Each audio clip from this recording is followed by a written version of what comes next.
Paula Ávila. Presente, doctor. Buenas tardes. Buenas tardes. Aldair Ávila. Carmen Barrón. María Barrón.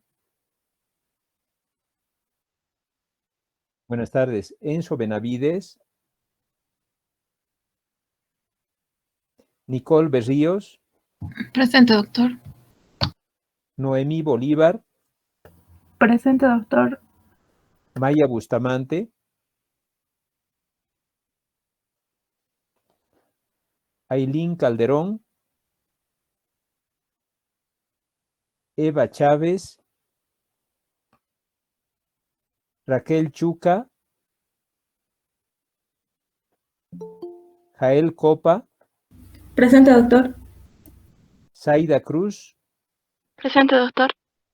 Rolando Cruz. Mariela Cruz. Presente, doctor. Buenas Rolando tardes, está doctor. Presente. Mariela Sí, doctor, también. sí, Buenas presente, tardes. doctor. Buenas tardes, Sí, al doctor. doctor. Gino Diverno. Luis Donaire. Presente, doctor. Laura Encinas. Presente, doctor. Gabriel Escobar. Presente, doctor. Adriana España. Jimena Flores. Presente, doctor. Johnny Flores. Reina Flores. Presente, doctor. Buenas tardes. Buenas tardes. Noelia Flores. Raiza Guerrero. Presente, doctor. Flores, Noelia. Muy bien. Raiza Guerrero. Diana Hinojosa. Presente, doctor. Cristian Huayta. Presente, doctor. Orlando Castro. Presente, doctor. Cristian Jesús. Presente, doctor. Buenas tardes. Buenas tardes. Ivanet Yanqui. Presente, doctor. Gabriela Machaca. Presente, doctor. Ana Beatriz Mogro. Presente, doctor. Naida Mollo. Ever Ortiz. Presente, doctor. Araceli Otondo. Buenas tardes, doctor. Presente. Buenas tardes. Valeria Peñafiel. Presente, doctor. Buenas tardes. Buenas tardes. Pablo Quevedo. Presente, doctor. Buenas tardes. Buenas tardes. Janina Quispe. Giselle Rocha. Presente, doctor. Juan Saavedra. Alejandro Sainz. Presente, doctor. Noelia Salgueiro. Presente, doctor. Buenas tardes. Buenas tardes. Laura Salinas. Ariadna Samanés. Lourdes Sandoval. Presente, doctor. Fabián Sandoval. Cristian Silva. Adrián Sousa. Sol Mariana Tango. Presente, doctor. Lisbeth Tolava. Presente, doctor. Sergio Vargas. Luis Vargas. Presente, doctor. Graciela Vargas. Luis Vázquez. Ana Velázquez. Buenas tardes, doctor. Presente. Eunice Vélez. Buenas tardes. Romina Celaya. Presente, doctor. Efraín Mamani. Guido Mendieta. Jessica Yucra. Bien, entonces vamos a empezar nuestra Doctor, clase. buenas tardes. Disculpe, ¿me Buenas puede tardes. poner presente? Estoy teniendo una mala conexión. Soy Saavedra. Ya. Juan Manuel, Doctor, ¿verdad? Sí, doctor. igual Saavedra. Ávila Quispe, doctor. A ver, espérenme. ¿Quién, perdón? Pablo Quispe. No. ¿Quién me ha dicho? Saavedra Tezazas Juan Manuel. Sí, alguien más me habló. Ávila Quispe, doctor. Ávila Quispe, espérenme un ratito. Ya, muy bien. Bueno, vamos a continuar la clase. Primero hablando un poquito sobre nuestro trabajo de fin de año del metaanálisis. No se olviden que en realidad todos ya tienen que ir preparando el tema, ¿no es cierto?, que les ha tocado. Yo les hablaba de que iban a tener un monitor. Hasta ahora no me han confirmado todavía quién más va a ser. Entiendo que va a ser la doctora Pallares la que va a monitorizar aparte de ustedes. Lo que sí queda que para este sábado los grupos 1, 2 y además 7 y 8 se tienen que reunir conmigo para dos temas fundamentales. Uno, hablar sobre el planteamiento de la hipótesis, ¿no es cierto?, si es que hay que modificarlo o no. Y segundo, la selección de las palabras claves. O sea que no se olviden que con esos grupos, el 1, 2 y el 7 y 8, nos vemos este día sábado. La hora, por favor, coméntenme a qué hora van a poder para que podamos ya organizarla e ir hablando sobre nuestro horario. Va a ser para el día sábado. Podría ser, usted mira, a partir de la mañana a la tarde, sí, no hay ningún problema, díganme el horario para que yo también pueda compatibilizar con mi tiempo, porque el sábado también hago la atención de los pacientes, o sea que tengo que buscar el horario entre los dos grupos, o sea, entre los grupos y mi persona para ver a qué hora nos vamos a poder reunir. O sea que hasta este día, miércoles, jueves, ya seguramente me irán mandando mensajes para aclararme en qué horario pueden, ¿no? Cada uno de los 4 grupos que les he mencionado. Aparte de aquello, no se olviden que en realidad me gustaría que me manden nuevamente sus listas por si ha sufrido alguna modificación con el responsable del grupo. El responsable del grupo seguramente me va a mandar, mira doctor, soy del grupo tantos, estos son los miembros de mi grupo, yo soy el responsable, ya está, para tenerlos todos bien anotados. Mira doctor, hay posibilidad de cambiarse. Sí, desde luego, si alguien desea hacer un cambio, hablará con el jefe del grupo y le dirá, mire, ya no voy a estar en este grupo, voy a unirme a otro grupo y ya está. Se puede hacer el cambio si lo ve inconveniente. Porque claro, piensen que tienen que empezar a trabajar a partir de esta semana, para que lo más pronto posible, por favor, ya organizarse para que este sábado podamos reunirnos y hablar sobre el planteamiento del problema, de la hipótesis y también, desde luego, de las palabras claves que van a buscar. Yo les aconsejo de que para analizar el tema traten de buscar tal cual como ha venido la pregunta y si no pueden encontrar, busquen la modificación para ver si es de esa manera su búsqueda es más asequible sin perder el sentido claro y el objetivo que tiene cada una de estas preguntas. Bien, entendido, y de esta manera vamos a empezar a hablar sobre obesidad. No sé si tienen alguna duda, alguna pregunta, alguien que quiera comentar algo. Doctor, disculpe, entonces los grupos que no nos ha tocado con usted, ¿nos tenemos que comunicar con el otro docente? Lo que pasa es que no, el jefe de la cátedra, que es el doctor Medina, me indicó de que él iba a hablar con la doctora para que pueda estar con nosotros. Pero hasta el día de hoy la doctora no me ha hablado, o sea que ya les estoy hablando desde la anterior semana, o sea que no tengo idea qué ha pasado. Voy a tratar de hablarle nuevamente al doctor, porque no quiero presionar a la doctora, entonces voy a hablar con el doctor para ver qué le han dicho, y si no le han dicho nada y no hay más, pues yo me pondré en contacto con ustedes, les mandaré una nota por el mismo medio, por el WhatsApp, les diré, nos vamos a reunir el día viernes, elijan la hora. Entonces ustedes me dirán, bueno, nos reunimos a tal hora y ya está. ¿De acuerdo? Muy bien. Está bien, doctor. Bueno, entonces, si no hay más dudas, ninguna pregunta más, entonces vamos a proceder a compartir con ustedes la pantalla sobre el tema que les estoy hablando, vale decir, el tema de obesidad, un tema, por supuesto, radicalmente opuesto al anterior, pero también que representa un trastorno en la nutrición de nuestros pequeños pacientes. Bien, aquí tenemos entonces nuestro tema, la obesidad infantil, un cuadro que cada vez, como veremos en la estadística, va aumentando en forma dramática y que por supuesto hay que tomarlo en cuenta. ¿Alguien me puede decir qué entendemos por obesidad? ¿Alguien puede decirme esto es obesidad, esto yo creo que es? No necesitan, no están obligados a saberlo, pero sí a participar con sus ideas, con el conocimiento previo que tengan. A ver, Eloy Jesús está presente. Eloy, dígame, ¿qué entiende usted por obesidad? Eloy, Doctor, perdón, mi internet se cortó, que estaba diciendo, perdón.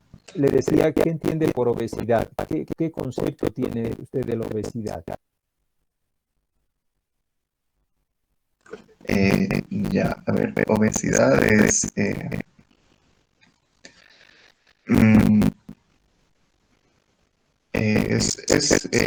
cuando una persona tiene excesiva grasa corporal. ¿Ya? Sería el aumento excesivo de grasa corporal. Sí, que esto puede llegar a tener problemas, ¿no? Puede provocar ciertas patologías.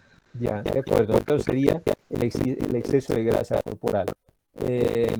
A ver, ¿qué me comenta Gabriela Machaca? ¿Qué es obesidad?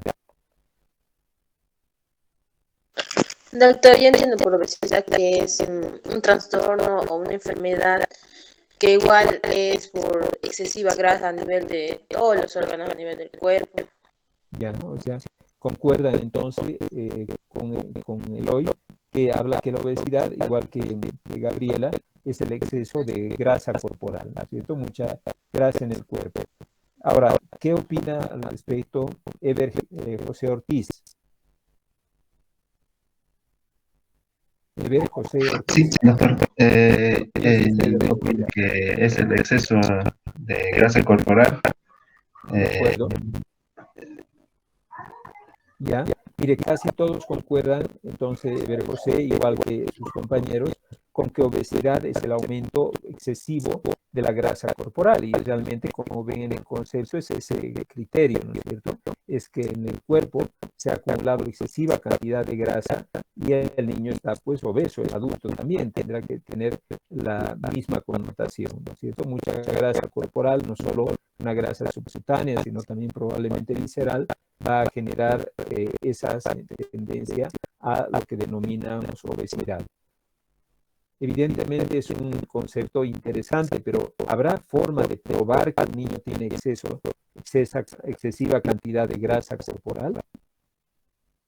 ¿Alguien tiene una idea? A ver, vayamos a pensar en Alejandro Sainz. ¿Habrá alguna forma? Alejandro. Sí, doctor, puede ser por un desorden alimenticio. Ya, no le decía, ¿habría alguna forma de comprobarlo? Porque si entendemos que el concepto es el aumento de la grasa corporal, ¿hay alguna forma que usted pueda comprobar que la persona tiene excesiva cantidad de grasa corporal? Por el índice de masa corporal. Ya, podría ser un buen método, correcto, el índice de masa podría orientarnos. ¿Alguien tiene alguna otra idea? Noelia Salgueiro. Sí, doctor, tal vez por medio de la medición de la grasa corporal. También nos estaba enseñando sobre lo que son los pliegues cutáneos. Ya, de acuerdo. Hay lugares donde mejor se puede medir la grasa, los pliegues cutáneos, el pliegue tricipital, por ejemplo, o en su defecto el perímetro de la cintura, ¿no? O sea, siempre medidas.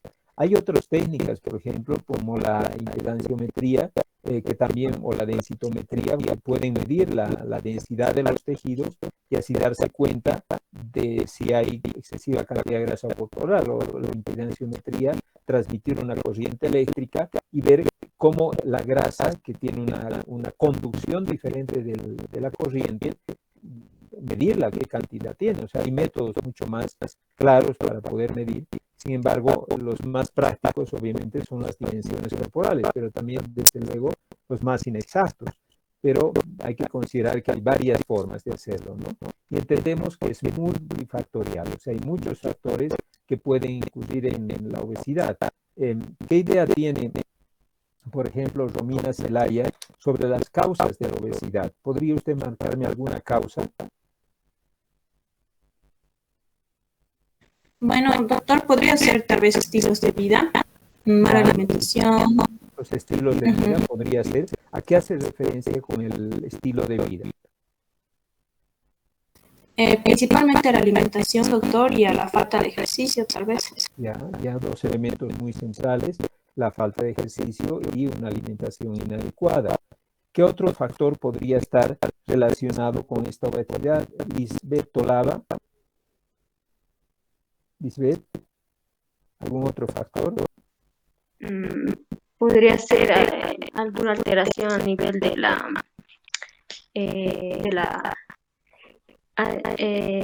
o sea, que no pueden,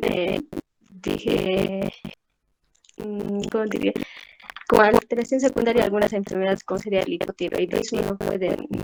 Ya, de acuerdo, o sea, enfermedades donde esté alterado el metabolismo probablemente, y eso va a generar una tendencia a la obesidad, puede ser. Ariadna Samanese está presente, creo que no está hoy. Ariadna.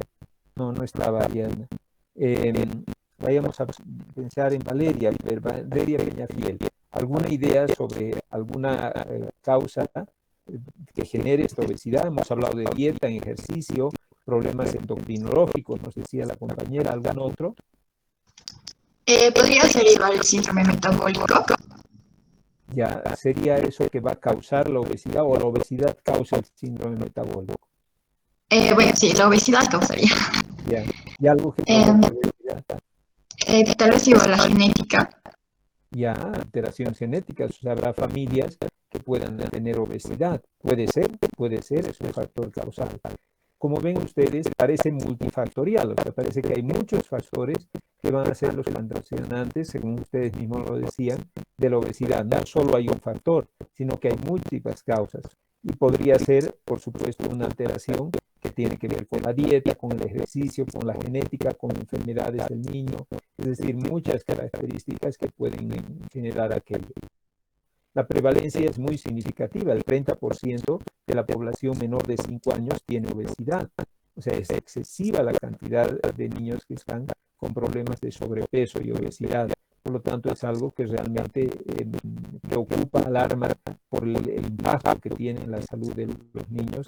De cada 10, 3, imagínense, obesos, estamos hablando de una altísima incidencia de obesidad. Ahora, ¿cómo se genera un niño obeso? ¿Cómo aparece un niño con obesidad? Tiene que ver factores, por ejemplo, con la familia, ¿no es cierto? En lo que hablamos del microambiente, ¿no es cierto?, que pueden afectar. ¿Algún ejemplo cómo en la familia puede gestarse la obesidad? ¿Alguien me puede decir? Dígame, Valeria. Quizás puede ser por el estilo de vida que tiene esa familia. Es decir, que por ejemplo, si la familia no practica ejercicios o incluso no tiene un buen hábito alimenticio, entonces van a generar en su núcleo familiar que tenga igual el niño ese tipo de actividades. Ya, de acuerdo. El niño es muy dependiente, ¿no es cierto?, de la familia, y por lo tanto las actitudes que toma la familia son necesariamente aprendidas y seguidas por el niño. Por ejemplo, si la familia tiene una costumbre de un tipo de dieta determinada, pues el niño va a tener que consumir esa dieta determinada y eso le va a llevar probablemente a la obesidad. Hace poquito, a unos 2 días, el día sábado, en realidad veía un paciente con resultados de laboratorio que le pedí por obesidad, donde en la dieta marcaba la madre y el padre trabajan y el niño se sirve básicamente comida rápida, o sea, la mamá compra rápidamente la comida para el almuerzo y también compra la comida rápida para la cena y desde luego entre comidas hay simplemente comidas ágiles, rápidas, que una vez el niño pueda consumir rápidamente porque los padres no están presentes. O sea que de hecho los hábitos de la familia tienen mucho que ver. O hay papás que adoran la Coca-Cola, las gaseosas, los jugos endulzados y por supuesto el niño también tiene que consumirlos porque está ahí en la mesa, además está riquísimo y él ve que el papá consume, entonces el niño también lo consume. O ve que los padres están muy sedentarios todo el tiempo en la casa y claro, el niño también va a tener tendencia a estar muy sedentario. O sea que el microambiente influye, por supuesto, mucho en esta característica. El mesoambiente se refiere al barrio y la escuela. ¿Cómo podría modificar en la escuela la tendencia a la obesidad? Laura Encinas. Laura está presente. ¿Cómo en la escuela usted, qué haría, qué actitud tomaría usted con la escuela para que no haya mucha obesidad? Por ejemplo, en la alimentación, en los kioscos, se ve, bueno, por lo menos cuando yo estaba en colegio, se veía que no vendían, por ejemplo, fruta o ese estilo de comida, sino que vendían más galletas, dulces, hamburguesas, entonces eso sería una opción. Ya, correcto. En realidad todavía lo siguen haciendo así, o sea, cuando usted va a las escuelas, que a mí me ha tocado muchas veces ir a las escuelas para hacer algún trabajo de investigación sobre los niños, lo que sorprende es eso, justamente, que veo muchos kioscos y los kioscos llenos de comida así rápida, como hamburguesas, salchipapas, hot dogs y pastillas o refrescos endulzados, pero evidentemente comida sana es muy difícil de encontrar. Fruta y fresca es rarísimo poder encontrar. Entonces, generalmente se podría modificar esto también con políticas mucho más amigables para los niños en la escuela o en el barrio, ¿no es cierto? Igualmente promover en el barrio el uso de comida más saludable, ¿verdad? Ahora, en el macroambiente se habla de básicamente las políticas nacionales o departamentales que van a poder prevenir o más bien contribuir al aspecto de la obesidad. Por ejemplo, tener en el ambiente lugares donde pueda haber sitios de realizar ejercicios físicos. Ustedes conocen en Sucre algún lugar donde en forma general toda la población pueda acceder a practicar deportes. Creo que en el parque, doctor, es como una zumba más que todo, no es así un deporte como tal, pero o sea, sí pueden ir a bailar. Ya, puede ser un lugar, algún otro. No, ¿verdad? Es muy poco encontrar lugares donde se promueve justamente la realización de deportes a nivel general de toda la población o la familia.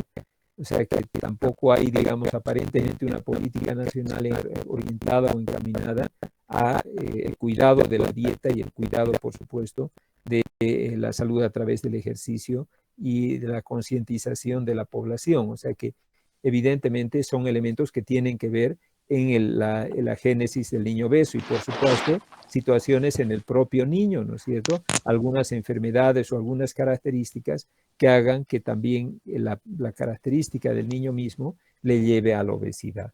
Como ven, entonces, es tanto un microambiente, un mesoambiente y un macroambiente que va a contribuir a que el niño tenga esa tendencia a la obesidad. Aquí estamos viendo una estadística mundial sobre lo que ha ocurrido en cantidades, está expresando esto en millones de niños en el mundo con obesidad. En el año 1990 eran 32 millones en el mundo los niños menores de 5 años obesos. Esto es una estadística de niños menores de 5 años. En el año 2013 estaban 42 millones de niños obesos. En el año 2020, 57 millones de niños obesos. Y la proyección para el 2025 es que van a existir 70 millones de niños obesos. Imagínense la alta cantidad que tenemos de obesidad, ¿no? Países mucho más altos que estos, donde existe una gran tendencia. ¿Consideran que países en vías de desarrollo tienen tendencia a la obesidad también? ¿Qué dicen ustedes? ¿El país como el nuestro tiene tendencia a la obesidad? Creo que depende de las zonas, doctor, porque, por ejemplo, en el occidente se ven más niños con desnutrición y, por decir, en el oriente ya quizás sí tienen mejor alimentación o alimentación en comidas chatarras, no mejor. Ya. Fíjense que en países en vías de desarrollo es mucho más alta la obesidad. Bolivia tiene índices de obesidad realmente alarmantes a nivel sudamericano y es un país en vías de desarrollo. México, en el continente norteamericano, es uno de los países con más alta incidencia de obesidad, superando inclusive las estadísticas estadounidenses. Por lo tanto, fíjense que países en vías de desarrollo más bien tienen una tendencia a tener una mayor incidencia de obesidad, justamente por los malos hábitos de comida y porque el acceso a comida más económica lamentablemente no siempre representa una buena alimentación para el paciente. O sea que eso es lo que tenemos como elemento importante en la obesidad. Ahora bien, ¿cómo poder hablar y cómo poder abordar el tema de la obesidad? Primero, tal vez analizar la más frecuente, ¿no? Lo que llamamos la obesidad exógena. ¿Alguien podría decirme a qué entienden por obesidad exógena? Exógena parecería indicar que viene de afuera adentro. ¿Cuál sería el ejemplo? Porque es la más frecuente, es la que más hay en el mundo, ¿no? La obesidad exógena. Lo que está consumiendo. Sí, les escucho. Por lo que está consumiendo, doctor. Ya tiene que ver con el consumo, con la dieta, ¿no es cierto? O sea, vale decir los factores ambientales relacionados con la comida y la actividad física. Son los elementos más sobresalientes en la obesidad exógena. Pero muchas veces vemos, por ejemplo, una familia muy sedentaria donde hay dos gemelitos, ¿no? Dos gemelos. Y resulta que uno está muy gordito y el otro no está muy gordito. ¿Cómo podría ser? Y tratándose de no, y ambos hacen la misma actividad, están muy sedentarios y la misma dieta además, reciben el mismo tipo de alimento. O en una familia, usted ve un niño, por ejemplo, un hijo más pequeño que tiene obesidad y el más grande está delgado. Entonces, si ambos comparten la misma característica de dieta y ejercicio, entonces que está excesiva en ambos, ¿no es cierto? Sin ejercicio y una dieta muy rica en calorías, porque uno no está obeso y el otro sí está obeso, porque es claramente exógena, está recibiendo un alimento excesivo y su actividad es muy limitada. ¿Por qué será? El metabolismo de cada organismo, doctor, es diferente. Ya, pero si son gemelos o hermanitos, serán muy similar, ¿no? Tendrá mucho que ver, son familia. En realidad, fíjense que tiene que ver con muchos factores. Por lo tanto, antes se hablaba de obesidad exógena y ahora se ha desechado el término y se habla más bien de una obesidad poligénica. Vale decir, porque se ha visto que en esta obesidad exógena, entre comillas, hay muchos factores que van a influir en la obesidad, porque hay muchas diferencias. O sea, niños que comen lo mismo, que hacen la misma actividad, uno tiene obesidad y el otro no la tiene. Entonces, ¿qué puede ser? Hay muchos factores, como por ejemplo, podría ser el factor epigenético, ¿no? Ahí vamos a pensar, digamos, se embaraza la señora en su primer embarazo, ella se cuida muchísimo durante el tiempo de embarazo, engorda lo debido, 12 kilos de aumento de peso, está con una dieta equilibrada, hace ejercicios para el parto, nace el niño y le da lactancia materna por 2 años. Pero viene el segundo hijo, y resulta que la madre no ha podido hacer un buen control prenatal, ella ha experimentado un aumento excesivo de peso, el niño ha nacido macrosómico y lamentablemente por aspectos laborales tiene que darle otro tipo de alimentación. Entonces, ¿qué ha ocurrido ahí? El niño ha recibido factores ambientales adversos en la vida intrauterina, como por ejemplo la dieta materna excesiva, el excesivo aumento de peso, que le ha llevado a una programación metabólica diferente en ese periodo de vida tan crítico que son los primeros 1000 días, les decía, los primeros 3 años, incluida la concepción. Y en ese sentido, ese niño tiene tendencia clara a la obesidad, aunque le comparte los mismos genes que su hermanito. Pero ya esa modificación del gen ante los estímulos externos han cambiado su característica genética. Es lo que se llama la epigenética, ¿no es cierto? Se ha modificado debido a los factores ambientales. Y desde luego los factores genéticos. Hay siempre variaciones entre niño y niño y se han determinado por lo menos 17 factores genéticos relacionados a cambios en los genes, ya sean de lecciones en los alelos, en los brazos de los cromosomas, que han hecho que ese niño tenga una predisposición significativa a la obesidad. ¿Y cómo se han dado estas delecciones? Se han dado por factores ambientales que han modificado la genética del niño o enfermedades que la han modificado, ¿no es cierto? Y desde luego todo aquello ha contribuido para que este pequeño paciente tenga esa tendencia a la obesidad. ¿De acuerdo? O sea que esta obesidad exógena actualmente deja de ser llamada como tal y se denomina poligenética. ¿no? O sea, vale decir, múltiples factores que unidos a la actividad física inadecuada, muy lenta, muy escasa, y a la dieta también inadecuada, muy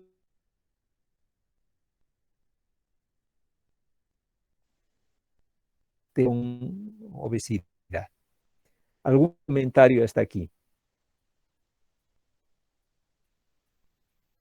¿Tienen alguna duda? Bien, creo que queda claro, ¿no es cierto?, que esta obesidad es tal vez la más frecuente encontrada y vemos que realmente es muy llamativa.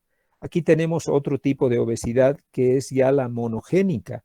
O sea, vale decir, son obesidades excepcionales, no son por supuesto frecuentes. Se dice que entre esta y la endógena hay muy poca incidencia. La monogénica aproximadamente representa el 5 al 10% en total de las obesidades, y aquí desde luego hay una alteración, una anomalía genética que condiciona esa tendencia a la obesidad, ¿no es cierto?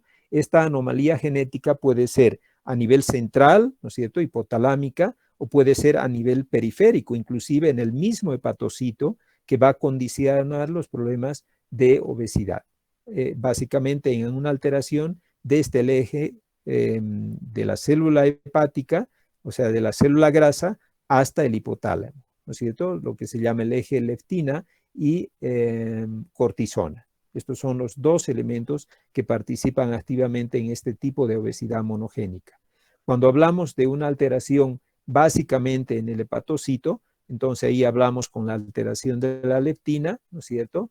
Y en la melanocortina hablamos cuando ya está a nivel hipotalámico el trastorno. O sea, vale decir, una anomalía genética única que hace que este niño tenga una tendencia a la obesidad. Tal vez el representante más frecuente, entre ese 5 a 10% que les decía, ocupa aproximadamente del 4 al 8% de ese porcentaje, que es el Prader-Willi, la más frecuentemente encontrada, donde evidentemente ahí el niño nace bien, perfecto, sin ningún problema, aparentemente sano, con muy buen peso, pero a los pocos días empieza a desarrollar una obesidad muy significativa y desde luego este niño tiene dificultades en la succión, que es lo que llama y marca el diagnóstico, la sospecha diagnóstica de un Prader-Willi.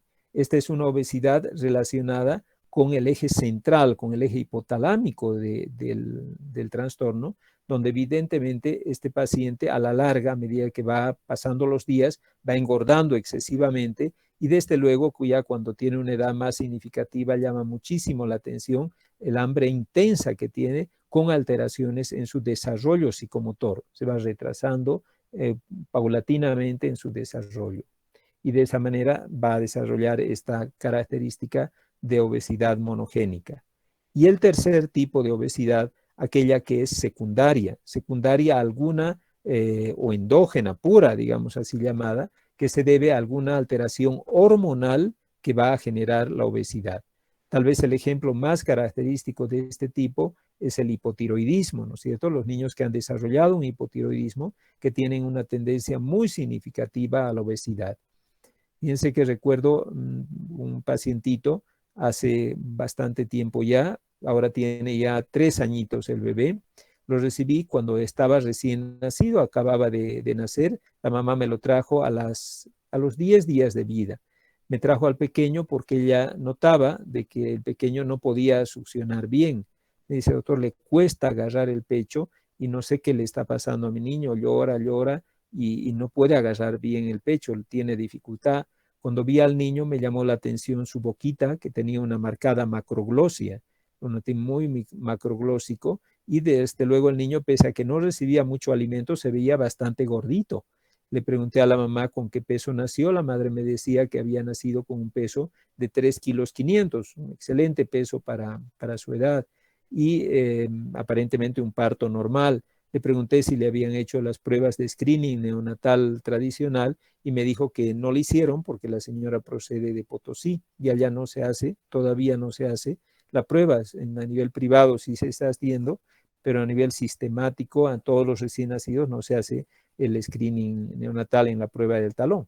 Bueno, inmediatamente procedí a pedirle, porque me llamó la atención el incremento significativo de peso, y el hecho de encontrarle con macroglosia, le pedí hormonas tiroideas y me encontré con la sorpresa de que el pequeño tenía una TSH de 89,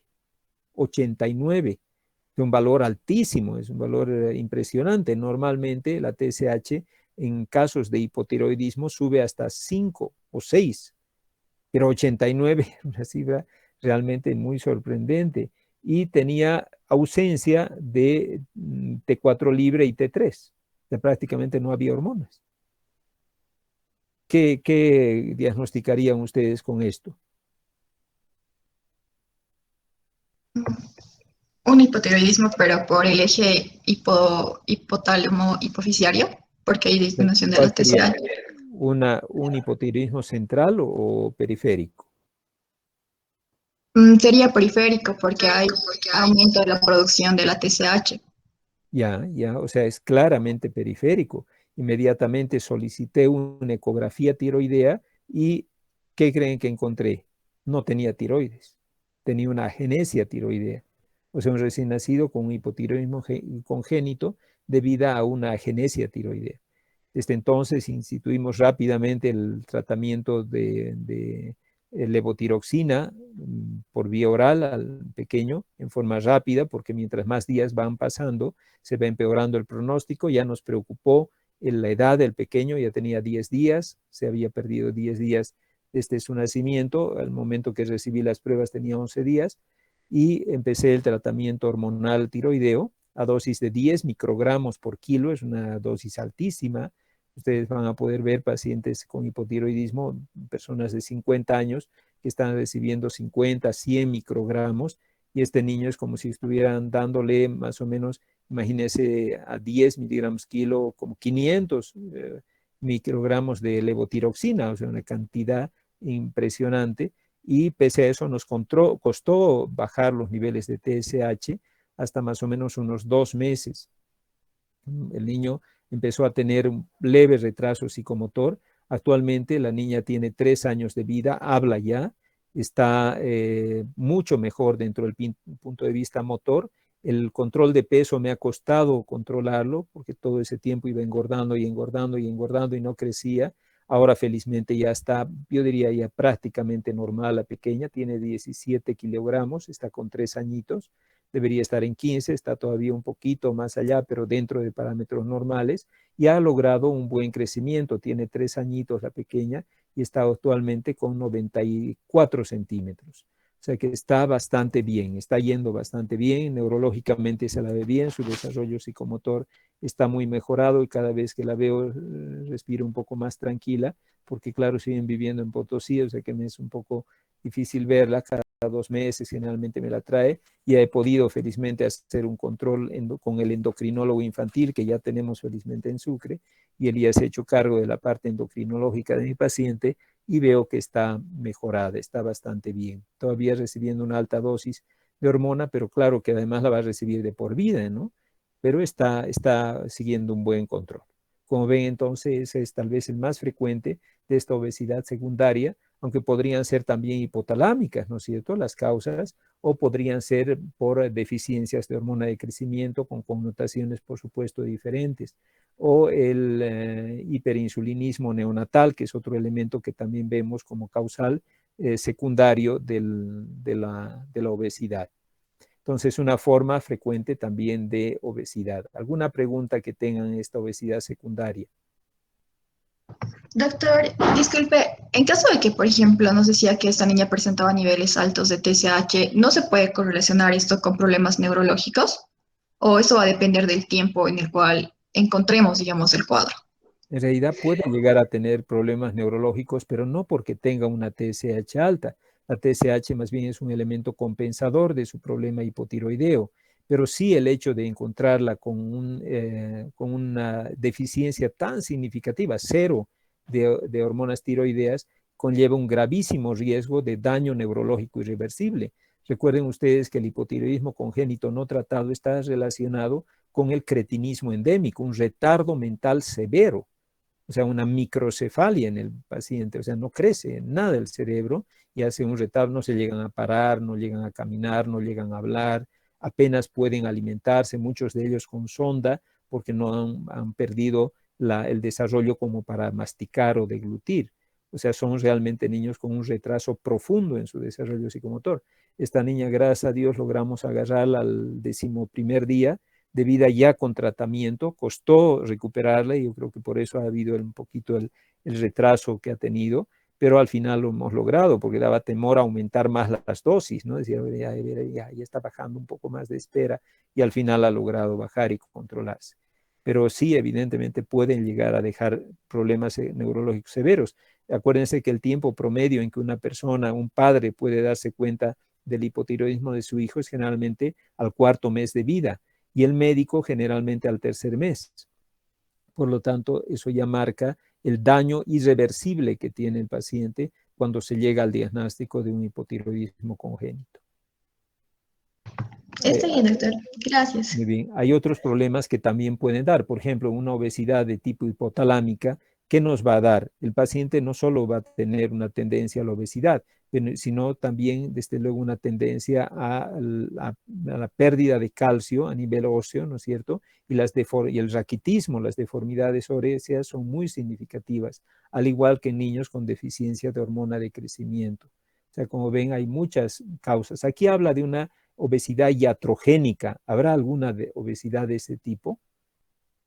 Y es frecuente en nuestro medio. ¿Cuál creen que es? Los anticonvulsivantes.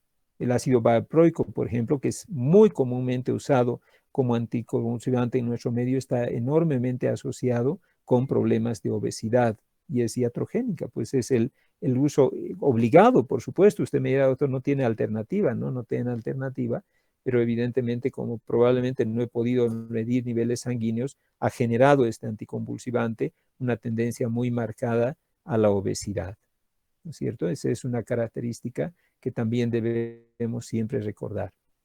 Hay la clasificación clásica, que yo diría que todavía ustedes la van a ver con frecuencia, es la obesidad primaria y secundaria.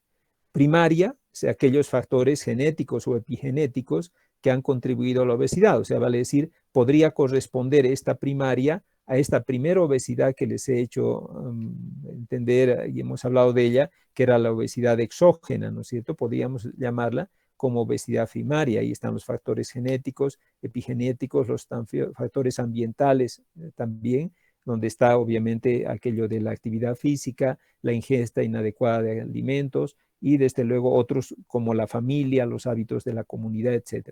Entonces usted me dirá, doctor, esta es muy refleja mucho la obesidad exógena, ¿no es cierto? O poligénica. Sí, yo diría que esa corresponde a la primaria.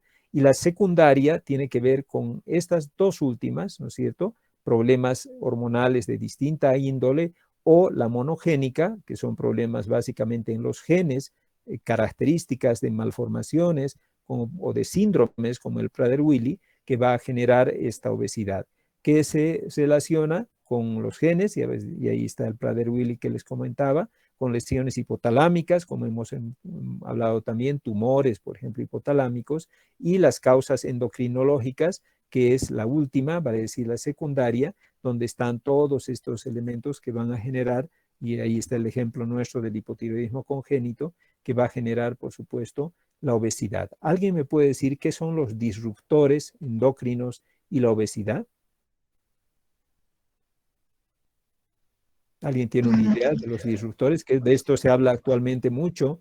Hace poquito hemos tenido una conferencia con médicos españoles sobre justamente los disruptores endocrinos. Se está muy en boga los disruptores endocrinos. ¿Alguien me puede decir de qué se trata? Por ejemplo, el uso de lentes de policarbonato, ¿será un disruptor endocrino? Sí, lo es. El policarbonato, se ha visto que la exposición muy prolongada al policarbonato puede generar cambios genéticos y endocrinológicos en las personas. El uso de cierto tipo de desodorantes también, ¿no es cierto? Vale decir, los disruptores son elementos de uso habitual nuestro que puede alterar la función endocrina en el paciente, pero no solo endocrina, sino hasta neurológica en el paciente, y por supuesto se asocia mucho a la obesidad. Entre los disruptores, por ejemplo, está algo que nos va preocupando constantemente, que es el uso del celular.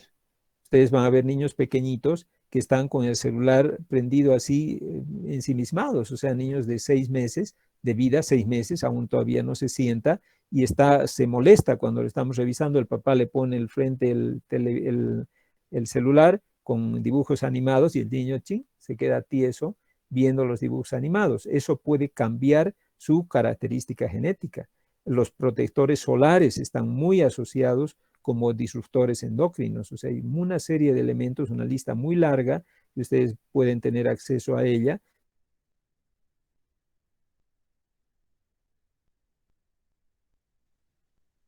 Endocrinológico en el paciente y se va a asociar para la obesidad, pero no solo eso, sino como vemos en la imagen, que también pueden pasar, digamos, ustedes están muy acostumbrados al uso de la computadora, del celular, etcétera, se puede pasar genéticamente esa disrupción a los hijos y con los hijos luego afectar la característica del niño.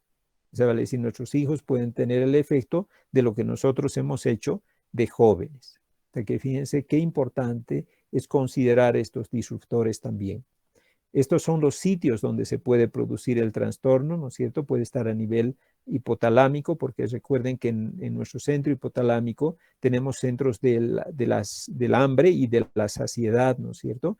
Y desde luego estos son los que van a regular el funcionamiento, ¿no es cierto? Todo lo dependiente del cortisol que les hablaba, que va a tener un impacto muy directo sobre como centro de la saciedad. Y si hay un nivel disminuido, pues la persona no tiene la inhibición suficiente y va a tener un hambre permanente porque predominan los componentes que abren el apetito, vale decir, del hambre, y no hay los de la saciedad, que van a afectar mucho a los pacientes, ¿no es cierto? En el tejido adiposo el más estudiado es la leptina.